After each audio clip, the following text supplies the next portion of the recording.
Bien, pues feliz año nuevo a todos. Es mi primera colaboración aquí con la Iglesia en Casa y es un placer siempre, aunque siempre le pongo alguna queja a Richard cuando me invita, siempre le digo que sí, aunque me hago el duro, pero para mí es un placer y un honor estar aquí en la Iglesia en Casa. El tema que quiero compartir hoy es un tema un poco delicado. No todos lo entienden igual que yo y lo que yo voy a decir es solo mi opinión. ¿Cómo entiendo yo este tema? Que creo que es fácil de entender y la mayoría lo entendemos, pero bueno, siempre hay alguna discrepancia con otras religiones y también incluso dentro de nuestra iglesia no todos piensan exactamente igual respecto a este punto. Y es el nacimiento de Jesús y la naturaleza de Jesús. Hace poco en Facebook vi una publicación de uno de los que están aquí en el grupo que decía el acontecimiento más importante de la historia del mundo no es que un hombre fuese a la luna, sino que Cristo, Dios, vino a la tierra. Lo que quiero exponer hoy es el tema del nacimiento de Cristo, ¿no? Y cómo lo importante en este año sería marcarnos también nosotros como objetivo principal, un objetivo que no debe caer es el nacer de nuevo. Cristo nació para que nosotros también nazcamos de nuevo, ¿verdad? Y ese objetivo no debe caer. Si ya has nacido de nuevo, pues consolida ese nacimiento, crece, desarrolla esa naturaleza nueva, ¿verdad? Empecemos analizando el nacimiento de Cristo. En Lucas 1, versículos 30 o 32, lo tengo aquí, dice: entonces el ángel le dijo a María, no temas porque has hallado gracia delante de Dios. Y ahora concebirás en tu vientre y darás a luz un hijo y llamarás su nombre Jesús. Este será grande y será llamado Hijo del Altísimo. Y el Señor le dará el trono de David. Mirando estos tres versículos, deja claro una cosa, meridianamente clara una cosa, que Jesús es un hombre creado, engendrado por Dios. No olvidemos una cosa, que no es engendrado por José, es engendrado por Dios, pero engendrado. Pero sin embargo ahora miramos Juan. Ahí en Lucas deja claro que es un hombre. Pero ahora en Juan vemos en el capítulo 1 y del 1 al 4, dice, en el principio era el verbo, y el verbo era con Dios, y el verbo era Dios. Este era en el principio con Dios. Todas las cosas por él fueron hechas, y sin él nada de lo que ha sido fue hecho. En él estaba la vida, y la vida era la luz de los hombres. Aquí deja meridianamente claro, utilizo las mismas palabras, que Cristo es Dios.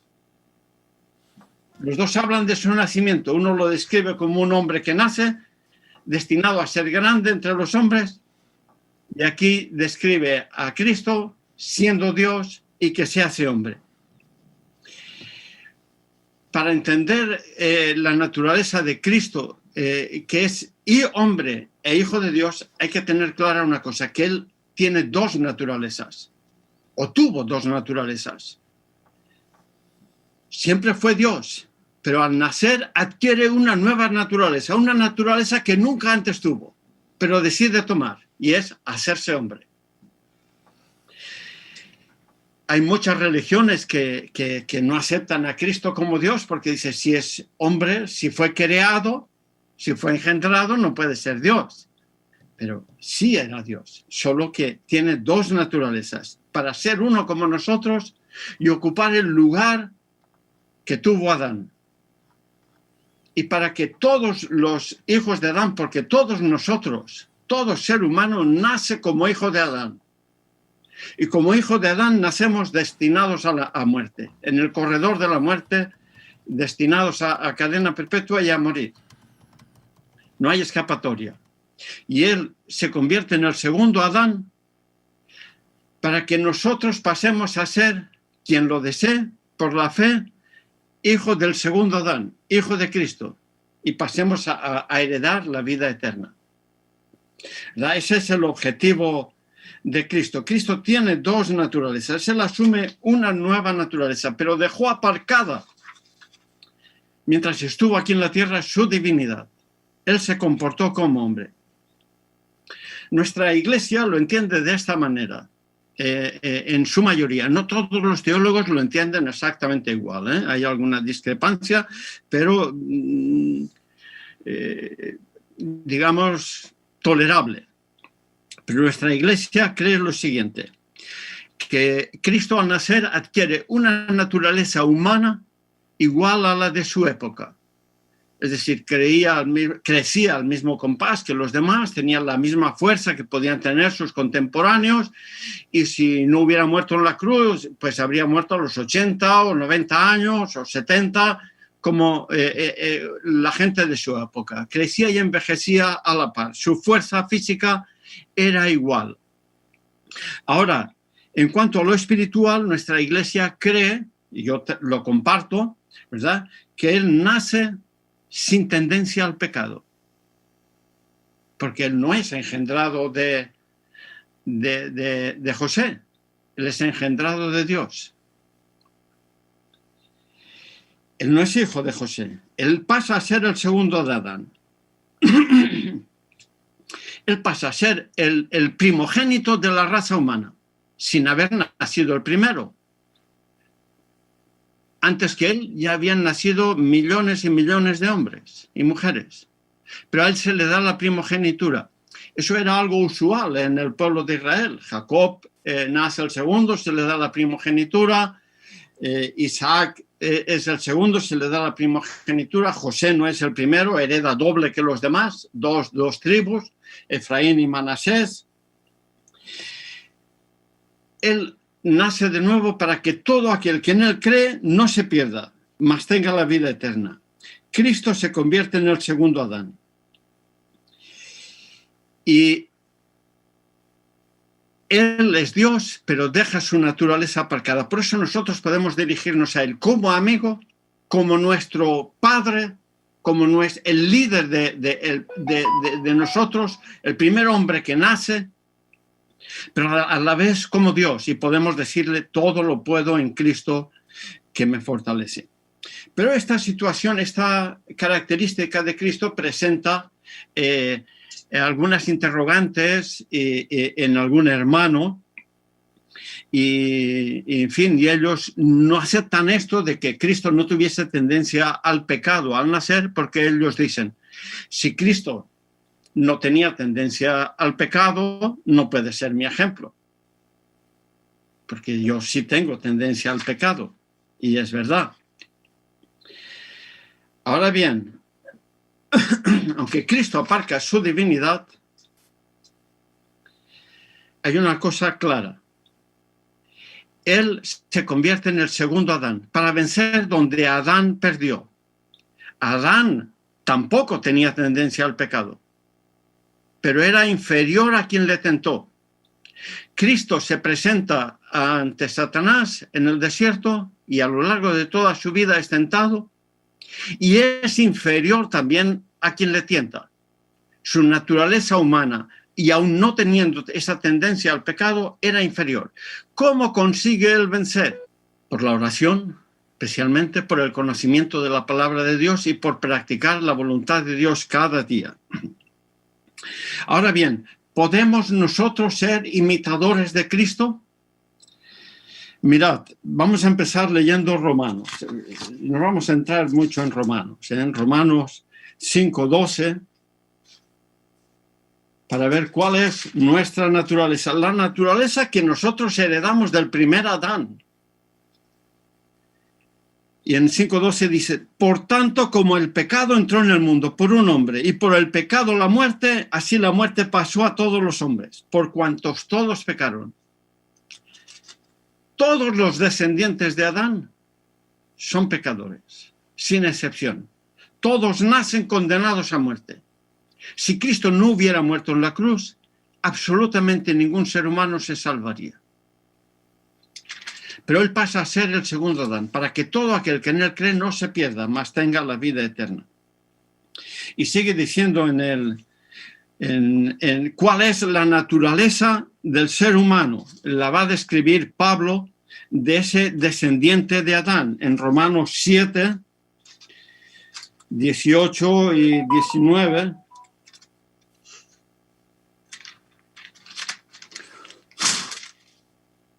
Siete, 18 y 19, él dice: y yo sé que en mí, esto es, en mi carne no muere el bien, porque el querer el bien está en mí, pero no el hacerlo, porque no hago el bien que quiero, sino el mal que no quiero, eso hago. Esa es la naturaleza humana. Y en el 24 dirá: miserable de mí, ¿quién me librará de este cuerpo de muerte?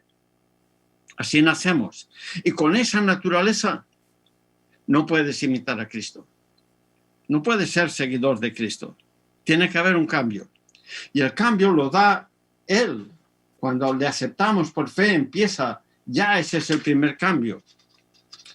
Y en Romanos 5, 19, cambia nuestra naturaleza. Dice: porque así por la desobediencia de un hombre, los muchos fueron constituidos pecadores, así por la obediencia de uno, los muchos serán constituidos, y esta palabra me encanta, justos. La fe nos justifica, Dios nos justifica. ¿Cómo? Al darnos esa nueva naturaleza, una segunda naturaleza, haciéndonos hijos suyos. Y bajo esa naturaleza la situación cambia. Porque antes queríamos hacer las cosas, pero no podíamos. Éramos incapaces porque estábamos bajo la ley, no bajo la gracia. Pero ahora, en el 6:14, dice: porque el pecado no os enseñoreará más de vosotros, pues no estáis bajo la ley, sino bajo la gracia. ¿Qué pues? ¿Pecaremos porque no estamos bajo la ley, sino bajo la gracia? En ninguna manera. Yo entiendo que aquí cuando dice bajo la ley, en este caso, significa el castigo de la ley, porque el alma que pecare morirá. Pero si Cristo nos perdona y nos hace sus hijos, ya no estamos condenados, ya no somos hijos del primer Adán. Ahora somos hijos del segundo Adán. Y ya no estamos bajo la ley, sino bajo la gracia. ¿Pecaremos? No, seguiremos guardando la ley, pero porque ahora hemos nacido de nuevo y amamos la ley. El salmista en el Salmo 119 dice, uno de sus versículos dice: amo tu ley, ¿verdad? En los versículos también del Romanos 7:5 nos dirá: porque mientras estábamos en la carne, es decir, cuando éramos hijos de Adán, las pasiones pecaminosas que eran por la ley obraban en nuestros miembros llevando fruto para muerte. Y en el 8, del 1 al 4, vendrá a decir: ahora pues ninguna condenación hay para los que están en Cristo Jesús, los que no andan conforme a la carne, sino conforme al Espíritu. Porque la ley del Espíritu de vida en Cristo Jesús me ha librado de la ley del pecado y de la muerte. Me ha librado de esa ley, la ley del pecado, porque el que desobedece la ley muere, ¿no? El asunto es: Cristo se hizo hombre y adquiere dos naturalezas. Lo que yo entiendo es que el ser humano, cuando acepta a Cristo como su Salvador, Dios le da una nueva naturaleza y tiene la posibilidad de morir al yo. ¿Qué es morir al yo? Morir al yo es dejar aparcada tu vieja naturaleza y vivir conforme a la palabra de Dios. Cristo se hizo hombre y venció, no solo para darnos la salvación, sino para que nosotros también podamos, por su gracia, guardar la ley. Yo pregunto, ¿podemos seguir el ejemplo de Jesús? ¿Puede un cristiano guardar la ley al 100%? En mi opinión, en mi humilde opinión, yo creo que sí. Sin profundizar más, porque entraríamos en un debate donde solo entro cuando se puede rebatir y discutir. Como ahora no es el caso, lo dejo ahí. y no sé, creo que el tiempo ha terminado, pero el debate podía estar ahí, ¿no? Hemos nacido de nuevo y ese es el mejor negocio que como cristianos, como seres humanos, hemos hecho. Morir a la carne, morir a una vieja criatura, dejar de ser hijos de Adán. Adán estaba condenado a muerte, él murió, por la fe será salvo, pero todos sus descendientes en la carne, carne son y como carne morirán. Los descendientes del segundo Adán, de Cristo, que se hizo hombre para nosotros, es para que nosotros tengamos también esta nueva naturaleza que con oración, con la palabra de Dios y haciendo su voluntad y siempre obedeciendo, podamos seguir su ejemplo. Y cuando caemos, de los cuales yo soy el primero, pues recordemos siempre qué abogado tenemos en Cristo Jesús. Bien, pues hasta aquí. Ya pues ya pues si queréis hablamos sobre este tema.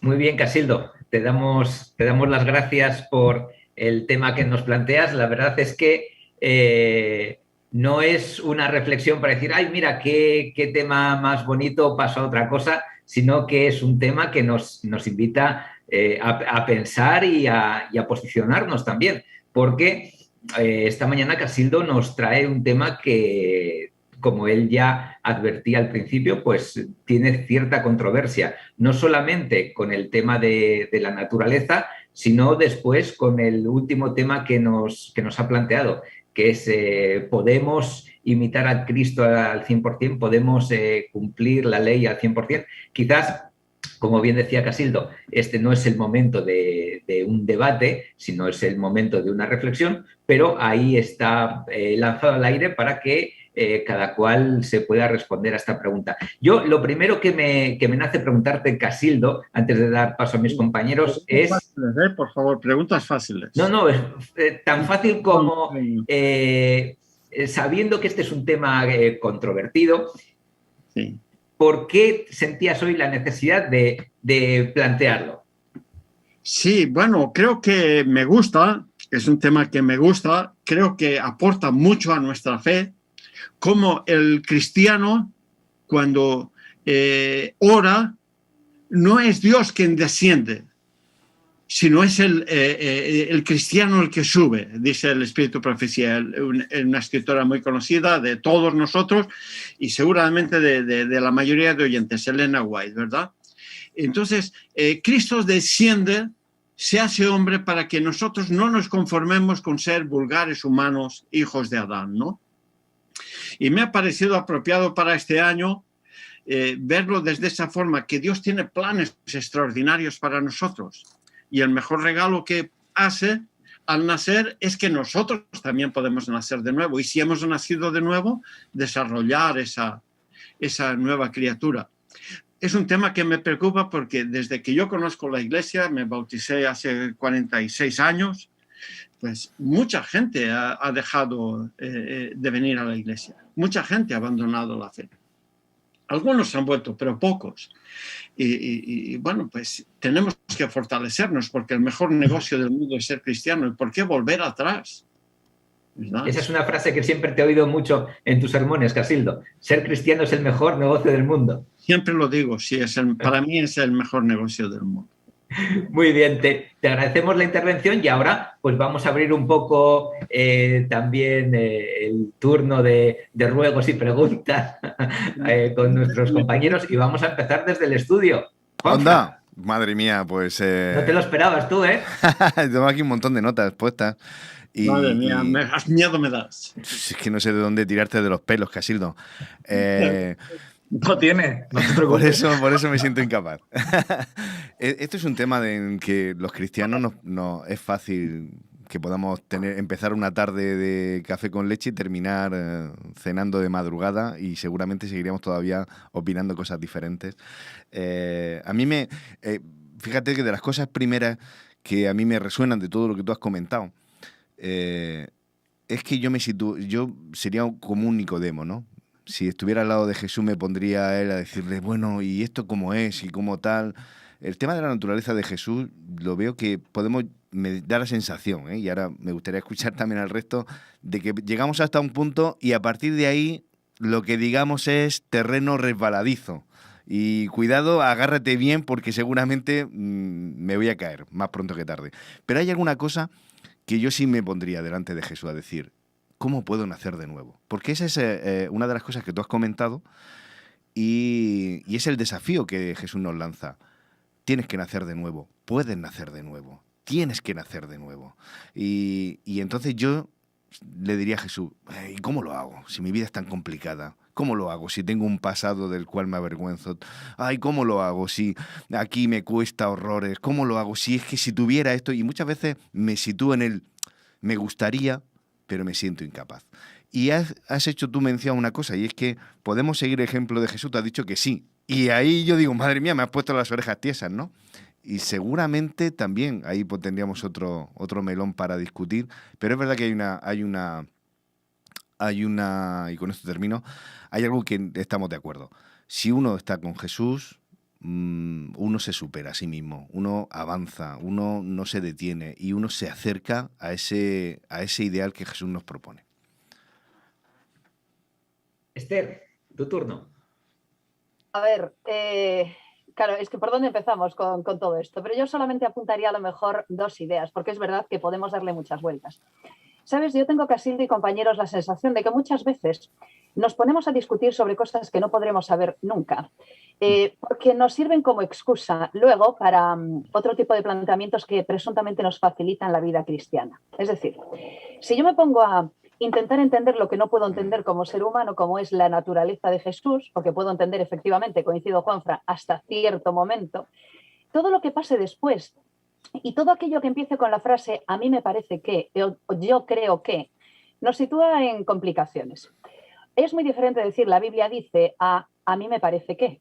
¿Sabéis lo que quiero decir? Y cuando empezamos a hablar en ese tono, o cuando empezamos a decir estas cosas, cuando hablamos de temas religiosos, nos podemos meter en un lío, porque a todos nos parecen cosas muy diferentes y hay que tener cuidado a veces con las afirmaciones que podemos hacer cuando la frase empieza con yo creo que, o a mí me parece que. ¿Qué es lo que dice la Biblia? Bueno, pues a partir de ahí yo tengo que intentar comprender lo que la Biblia dice. Yo no me atrevo a discutir sobre la naturaleza de Jesús, en absoluto, no me atrevo. Pero yo sí me preguntaría, como Nicodema también en este caso, bueno, ¿qué quiere decir lo que la Biblia me dice sobre Jesús en su relación conmigo y qué puedo hacer yo para ser una discípula suya? Yo suelo decir, y termino, que cuando sea mayor quiero ser la mejor versión de mí misma. Y creo que yo puedo ser la mejor versión de una cristiana si efectivamente sigo lo que Jesús me ha dicho, lo que la Biblia me dice y lo que a partir de ahí puedo aprender. No se trata de competir a ver quién tiene mayor porcentaje de justicia o mayor porcentaje de misericordia o mayor porcentaje de cumplimiento del pecado. Quiero decir, de los mandamientos versus pecado, ¿no? Porque pecadores somos todos.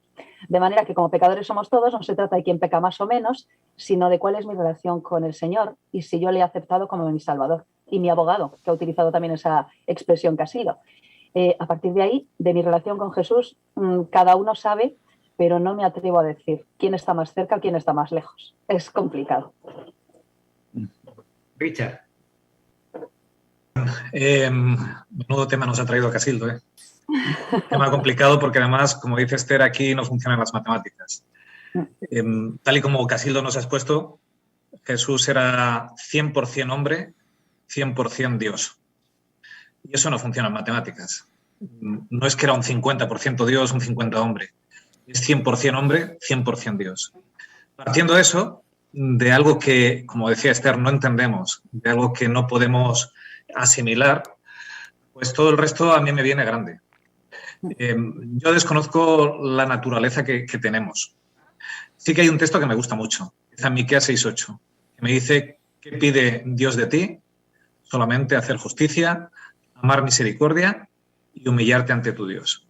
Yo creo que como adventistas a veces nos enredamos demasiado, y me vais a perdonar, en la justificación por las obras, ¿vale? En si vivo con pecado, si vivo sin pecado, si soy perfecto, si no soy perfecto. Y yo creo que eso a Dios no le importa.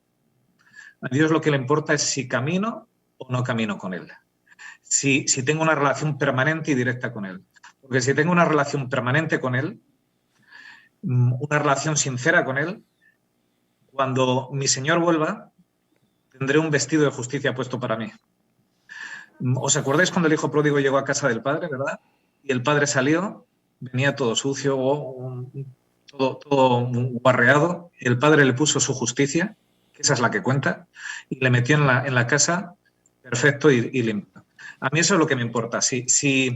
Y no quiero decir que no es importante lo que estás diciendo, pero es que yo soy cortito, yo no llego a términos así tan complicados. Si yo vivo con Jesús, el resto me da igual. Si vivo una vida perfecta, si es semi-perfecta, es que para mí no tiene importancia. Lo que me importa es si cada día vivo en Jesús, si camino en Jesús, si mi confianza está puesta en Él, porque el resto a veces solo sirve para competencias. Yo me acuerdo en el año, sería un poco antes del año 90, que vino alguien a mi iglesia, a Valladolid, alguien de Zaragoza, y nos dijo: yo vivo una vida sin pecado. Si vosotros vivís con pecado es que no habéis conocido a Dios, pero yo ya vivo sin pecado. Para mí eso no sirve para nada, porque eso es una competencia en lo que digo, en la justificación por la obra, de yo ya soy perfecto, tú no lo eres, estás perdido y yo no.